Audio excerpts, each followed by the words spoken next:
इसलिए 10th class के सभी बच्चे जो चैनल से जुड़े हैं, आप अपने घर पर सुरक्षित बैठे हैं और ऑनलाइन का क्लास मजे से ले रहे हैं, ठीक है।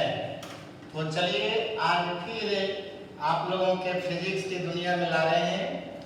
तो पिछले दिन जहाँ पे क्लास हम लास्ट किया था वहीं से क्लास पुनः स्टार्ट कर रहे हैं। आप लोग कॉपी कलम को सामने निकाल कर रख लीजिए, ये आप लोग से गुजारिश है। तो आइए सभी बच्चे, हमने फिजिक्स में चैप्टर जो लेकर के चल रहे तो मानव नेत्र था, और मानव नेत्र के बारे में पूरी देखिए फिगर आप लोगों ने देखा। एक सामान्य नेत्र की क्या पहचान है ये भी आपने देखा, और आंख में किसी प्रकार की बीमारी आया है इसको भी जांच करने के लिए आप सभी विद्यार्थी जानते हैं।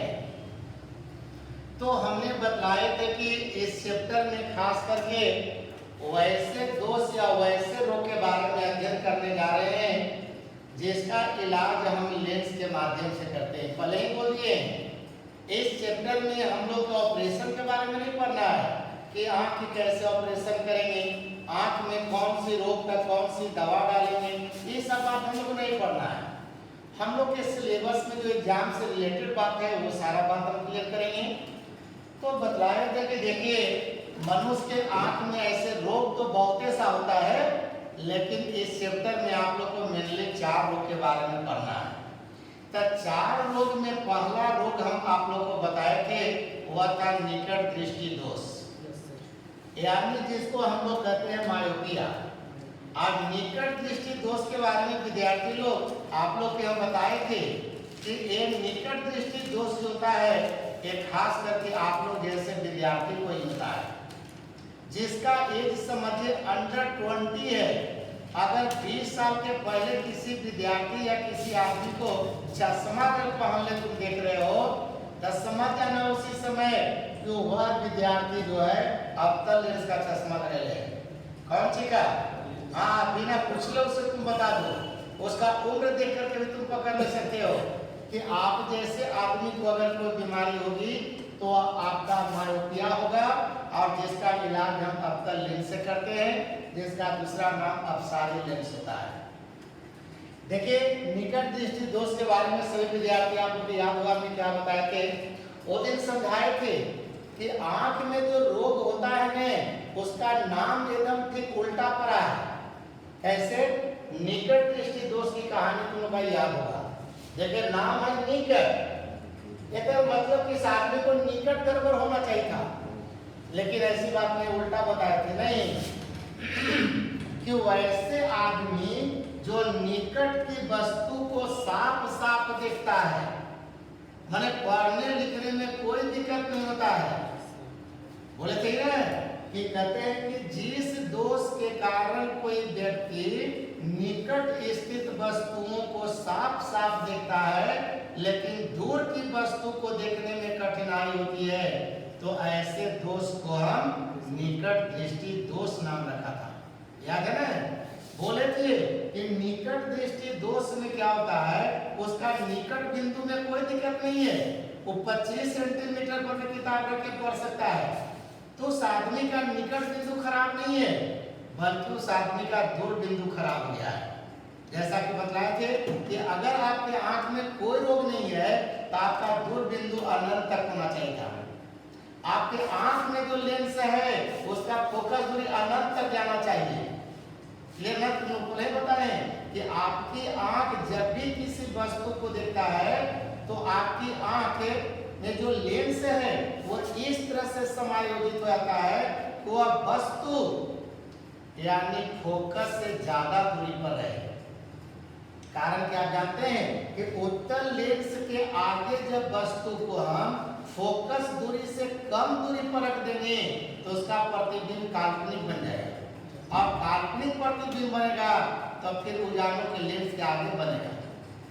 जबकि बताओ कि हम बताएं कि पर्दा पर जो प्रतिबिंब उतारते हैं वो वास्तविक प्रतिबिंब उतरता है, तो बताओ कि ये लेंस के पीछे में रेटिना है, वो रेटिना भी एक पर्दा की काम कर रहा है ना। एकर मतलब है कि रेटिना पर जब भी प्रतिबिंब बनेगा तो वास्तविक प्रतिबिंब बनेगा। इसका मतलब है कि आपकी आंख किसी भी वस्तु को देखती है तो आपके आंख के अंदर में जो लेंस है उस लेंस इस प्रकार से समायोजित हो जाता है, इस प्रकार से बैलेंस हो जाता है, वह वस्तु तुम्हारे आंख में जो लेंस है उसके फोकस से ज्यादा दूरी पर है। फोकस दूरी से ज्यादा दूरी पर अगर है तो तुम्हारी आंख उस वस्तु को देख लेगी।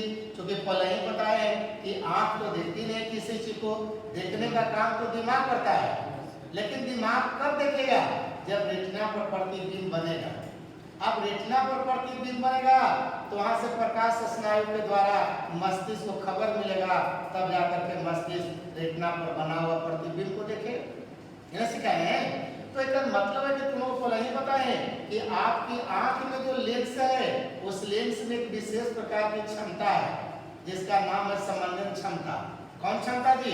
समंजन क्षमता, जिसके कारण नेत्र लेंस की फोकस दूरी अपने आप बदलती रहती है और इसमें मदद करता है कौन? सिलियरी मांसपेशियां। बताया था ना कि लेंस को पतला करना, मोटा करना, ये काम है सिलियरी पेशिया का। कि सिलियरी पेशिया में तनाव बढ़ रहा है कि तनाव घट रहा है, ये सारी कहानी बता चुके हैं आप लोग के। देखा जाए ये यहाँ पर आज हम जो फोकस कर रहे हैं वह दूसरा दोष है दूरदृष्टि दोष। देखिए दूर या दृष्टि दोष कहते हो, इसी को हाइपरमेट्रोपिया कहते हैं। क्या बोलते हैं जी? हाइपरमेट्रोपिया बोलते हो। तो देखिए दूर या दीर्घ दृष्टि दोष अगर कोई आदमी कहता है तो यहाँ पर भी देखिए उसी तरह की बात बोलना, उल्टी बोलना है। मतलब ही नहीं कि वह दूर दोष कर रहा है तो दूर में दिक्कत है, नहीं, बल्कि सुनिएगा और लिखिएगा, दिमाग में रहेगा। कहते हैं कि मनुष्य के नेत्र में होने वाली, ठीक है, मनुष्य के नेत्र में होने वाली वैसी बीमारी जिसके कारण नेत्र दूर की वस्तु को साफ साफ दिखता है। क्लियर? कोई आदमी जा रहा है दूर में तो उसको देखने में कोई दिक्कत नहीं है, अरे दूर की वस्तु को साफ साफ देखते हैं, किंतु निकट की वस्तु को देखने में कठिनाई होती है। बात समझ रहे हैं? दूर दृष्टि दोष की परिभाषा कोई पूछेगा तो कहिएगा कि जिस दोष माने रोग, बीमारी, तो जिस दोष के कारण नेत्र दूर की वस्तुओं को साफ साफ देखती है। ठीक है, लिख रहे हो?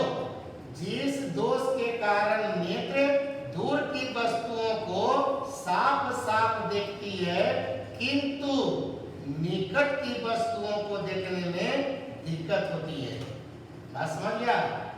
दूर की वस्तु को देखने में कोई दिक्कत नहीं है। जैसे कि आप लोग चैनल से बैठे हुए कहीं दूर में भी है हमको देखने में कोई दिक्कत नहीं है, तो दूर की वस्तु को देखने में कोई दिक्कत नहीं है, लेकिन नजदीक पेपर वगैरह पढ़ने में हमको दिक्कत हो रहा है। एक मतलब सोचो कि निकट देखने में हमको दिक्कत हो रही है, दूर देखने में दिक्कत नहीं है। और खास करके मेरे उम्र के जब भी किसी टीचर को देखोगे, किसी व्यक्ति को देखोगे, तो उस आदमी को दूरदृष्टि दोष होता है। याद करना, तुम लोग जैसे विद्यार्थी को होता है निकट दृष्टि दोष, मायोपिया, लेकिन मेरे जैसे आदमी को जब भी रोग होगा तो होगा हाइपरमेट्रोपिया। मतलब कि इनको जब भी दिक्कत होता है तो निकट देखने में दिक्कत होता है, पेपर पढ़ने में दिक्कत होगा, सुई में धागा घुसाने में दिक्कत होगा, समझो लिखने पढ़ने में प्रॉब्लम होगी उनके। तब देखा होगा आप लोग क्लास में सभी बच्चे कि आपके टीचर जब भी आपका अटेंडेंस लेने लगते हैं तो देखता है पहले चश्मा लगाते हैं, पेपर पढ़ते हैं तो देखते हैं आपके दादाजी पिताजी वो चश्मा लगाते हैं। एक मतलब काहे के लगा रहे हैं? क्योंकि उनको हो गया दूरदृष्टि दोष। उनको दूर देखने में दिक्कत नहीं है, लेकिन निकट देखने में उनको दिक्कत हो रही है। अब आप लोग सोच के बताइए कि जिस आदमी को दूरदृष्टि दोष हो गया उस आदमी को कौन बिंदु खराब हो गया? डॉक्टर के पास जाएगा तो डॉक्टर जैसे ही बोलेगा वो कि हमको देखिए निकट में पढ़े लिखे में दिक्कत होता है, तो समझ गया इसका निकट बिंदु खराब हो गया। कौन बिंदु, कारण दूर तो दिक्कत नहीं है, तो दूर की चीज को देखने को कहता है कि दूर में कहो ना आकाश में हम तारा भी देख सकते हैं, तो आदमी कह रहा है कि आकाश के तारा देख सकते हैं, इसका मतलब है कि उसका दूर बिंदु तो सही है। अब पेपर पढ़ने में दिक्कत है, इसका मतलब कि निकट बिंदु खराब है, जबकि आदमी का निकट बिंदु होना चाहिए 25 सेंटीमीटर, माने 25 सेंटीमीटर पेपर पढ़ना चाहिए। लेकिन वैसे आदमी का पढ़ने का स्टाइल क्या हो, कैसे पढ़ेंगे, पेपर को ऐसे करके पढ़ेंगे, किताब को ऐसे दूर करके पढ़ेंगे। इसका मतलब है कि उनका निकट बिंदु जो 25 सेंटीमीटर था वो 25 सेंटीमीटर से दूर हट गया, वो 50 पर चल गया, 60 पर चल गया, इसलिए किताब को 60 पर लाकर पढ़ रहे हैं, जबकि पढ़ना चाहिए था 25 पर, लेकिन 25 पर उनको दिखाई नहीं पड़ रही है। तो कोई पूछेगा तो कारण बताओ क्या दिक्कत हो गई, तो याद हुआ तुम लोग को बताए थे कि देखिए अगर आपके आंख में कोई रोग नहीं है, जैसे आप लोग जैसे विद्यार्थी का कोई रोग नहीं है, तो समझिए कि आपका नेत्र गोलक जो होता है ना एकदम कांच के गोली जैसा रहता है, समझिए, यानी रेटिना और लेंस एक दोनों के बीच का दूरी एकदम फिक्स रहता है, ये घटते बढ़ते नहीं है। कब तक, जब तक आंख में कोई रोग नहीं तुम्हारा आ गया, तब ये लेंस और रेटिना जो देख रहे हो ना, ये दोनों का जो बीच का जो दूरी कहता है, ये समझिए दूरी ये हमेशा निश्चित रहता है, बशर्ते आंख में कोई रोग नहीं आया है।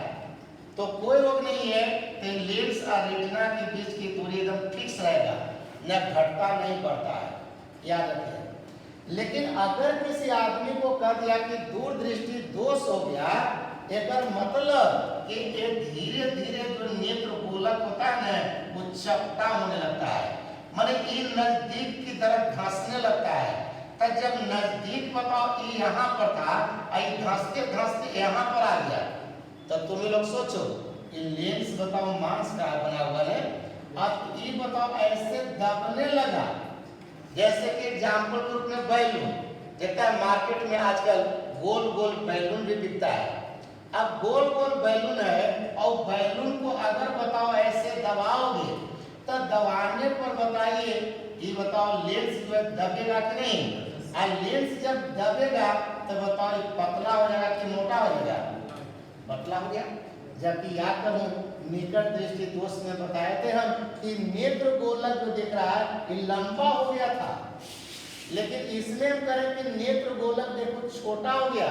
नेत्र बताओ रेटिना यहाँ पर था, लेकिन रेटिना दबते दबते दबते देखो एकदम लेंस के एकदम निकट में आ रहा है, और लेंस के जब निकट में आ गया तब तुम लोग सोचो कि बताओ लेंस और रेटिना, ये तुम्हारा जो लेंस है और ये है रेटिना, पहले रेटिना यहाँ था लेकिन अब यहाँ पर आ गया, तब तुम लोग सोच के बोलो कि दोनों के बीच की दूरी घट गया कि बढ़ गया, घट गया।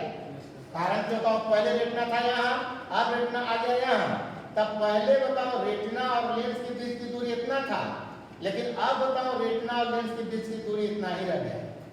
एक मतलब है कि जब किसी आदमी को दूरदृष्टि दोष होता है तो याद करना कि लेंस और रेटिना के बीच की दूरी घट जाता है। और क्या सीखा, इस आदमी का निकट बिंदु खराब हो गया, माने 25 सेंटीमीटर पर अगर वस्तु को रखोगे तो उसका प्रतिबिंब की रेटिना पर न बन के देखो रेटिना के पीछे बन गया। क्योंकि पहले से होता हूँ रेटिना यहाँ पर था ना, ये तो बीमारी की वजह से रेटिना यहाँ से खस के यहाँ गया। तो पहले बताओ आंख में कोई बीमारी नहीं थी और यहाँ पर बताओ अगर 25 सेंटीमीटर पर वस्तु रखता था तो यहाँ से बताओ प्रकाश की किरण जाता था, यहाँ से ऐसे, यहाँ से बताओ इस तरह से, यहाँ पर देखिए रेटिना पर इमेज बनता था और इसकी खबर देखो दिमाग को मिल जाता था। कब, जब आंख में बीमारी नहीं था तब। देखिए 25 सेंटीमीटर पर वस्तु रखे हैं, इसका प्रतिबिंब देखिए रेटिना पर बन गया। लेकिन जब आदमी को दूरदृष्टि दोष हो गया, अब तब देखो 25 सेंटीमीटर पर रखकर वस्तु को, तब देख रहा है इस वस्तु से अगर प्रकाश की किरण जाता है तो कटना चाहिए रेटिना पर, लेकिन रेटिना के देखिए पीछे कट गया। अब बताओ रेटिना के पीछे जब कट गया तो प्रतिबिंब तो यहाँ बन गया, तो क्या एक प्रतिबिंब की सूचना मस्तिष्क को मिल पाएगा? नहीं मिलेगा। परिणाम क्या होगा, वह वस्तु उस आदमी को धुंधला दिखाई पड़ेगा। छोटा छोटा जो अक्षर है ना उसको नहीं बुझाएगा। नजदीक में कोई आदमी आ गया तो उसका चेहरा साफ साफ नहीं दिखाई पड़ेगा, तो समझ जाओ उस आदमी को दूरदृष्टि दोष हो गया, उसका निकट बिंदु खराब हो गया। अब कोई कारण पूछेगा तो कारण का जवाब नहीं दिया। कोई बोल दे कि दूरदृष्टि दोष के कारण बोलो, तब बोलना पड़ेगी कि नेत्र गोलक का छोटा हो जाता है। उन्हें नेत्र गोलक देखिए घसकते देखो कहां पर आ गया, इतना छोटा हो गया देखो नेत्र गोलक। अब नेत्र गोलक छोटा होने का मतलब है कि नेत्र लेंस और रेटिना के बीच की दूरी क्या हो जाएगा, घट जाएगा। क्लियर है? अब बताओ कि जब दबते दबते बताओ नजदीक दब गया तो लेंस पतला हो गया कि नहीं? तो लेंस पतला हो गया, उसी को बोलते हैं उत्तलता घट गया।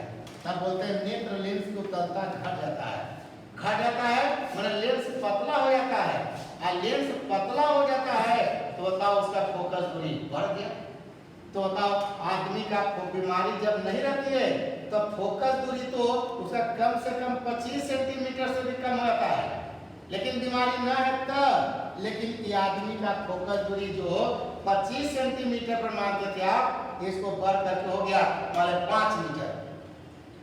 तब ये आदमी का निकट बिंदु हो गया 5 मीटर। एक मतलब कि 5 मीटर से आगे कहीं भी रखोगे तो उसको साफ साफ दिख लेगा, लेकिन 5 मीटर से कम दूरी पर वस्तु को रखोगे तो उसको देखने में दिक्कत होगा।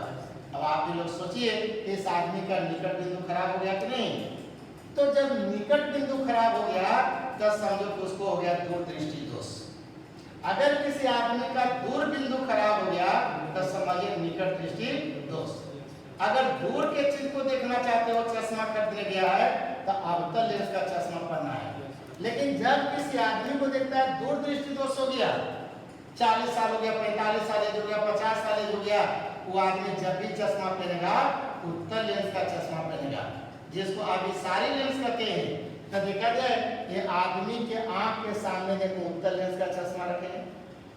अब ये आदमी के आंख के सामने होता उत्तल लेंस का चश्मा रखा, अब वस्तु को देखे 25 पर रखे हैं, लेकिन 25 सेंटीमीटर से जो कि ये प्रकाश की किरण जब जा रहा था तो पहले आंख पर पड़ा कि पहले चश्मा में पड़ा? चश्मा पर, मैंने पहले उत्तल लेंस पर पड़ा। अब उत्तल लेंस प्रकाश की किरण को क्या करता है? मोड़ देता है, अभिसरित कर दिया। तो देखिए पहले तो यहाँ से आगे बढ़ गया, तो ये जो चश्मा वाला लेंस है इसको प्रकाश को मोड़ दिया। यहाँ नीचे से देखे जा रहा था, यहाँ के बाद देखिए इसको मोड़ दिया। अब बताओ तो ये तो प्रकाश की किरण को मोड़ दिया। अब फिर लग लो तुम्हारे आंख में भी उत्तल लेंस है, अब ये भी प्रकाश की किरण को मोड़ देगा कि नहीं? तब प्रकाश जब प्रतिबिंब यहाँ पर बनता था, मैंने प्रतिबिंब यहाँ पर बनता था, वह देखिए खिंचा करके कहाँ गया? रेटिना पर। अब तुम्हारे आंख को लगेगा कि वस्तु तुम रखे हो देखो निकट में, लेकिन आपके आंख को लगा कि नहीं वस्तु है दूर में। इसलिए रास्ता चलते समय ये चश्मा नहीं पहन के चलना चाहिए, नहीं तो चश्मा पहन लोगे तो अगर गड्ढा नजदीक में है, बस में हो तो दिखाई पड़ेगा कि दूर में है। सोच लिए ये चश्मा पहनने में क्या प्रॉब्लम होगी? भाई कोई भी वस्तु है नजदीक में तो लगेगा कि दूर में है, और दूर में है तो बताओ ऐसी स्थिति में आप गड्ढा में गिर सकते हैं ना? गिर सकते हैं नहीं? तो इसलिए ये उत्तल लेंस का जो चश्मा है ये पहन करके आदमी को रास्ता नहीं चलना चाहिए, और न ही सूरज के प्रकाश को देखना चाहिए, सूरज को भी नहीं देखना चाहिए। ये बात याद करेगा। ये उत्तल लेंस की चश्मा पहन कर कभी भी सूरज को नहीं देखेगा, अन्यथा आपकी आंख की कॉर्निया झुलस सकता है, आपकी आंख खराब हो सकती है। इसलिए जब भी उत्तल लेंस का चश्मा डॉक्टर किसी को देता है तो उसको सावधानी बरतने के लिए बोलता है कि ये चश्मा पहन करके न आप रास्ता चल सकते हैं, न ये चश्मा पहन करके सूरज को देख सकते हैं, और ये सारी बात उनको अवगत करा देते हैं रोगी को, और तब जाकर के चश्मा लिखते हैं। तो इस तरह से ये जो दूसरा दोष होता है आदमी को, ये दूरदृष्टि दोष होता है, जो खास करके ज्यादा एज के आदमी को होता है और एक कम एज के आदमी को होते हैं। तो चलिए आज एक दोष अपने क्लियर करिएगा, उसके बाद कल जरा दृष्टि दोष और अबिंदुता ये दोनों दोष को क्लियर करते हैं।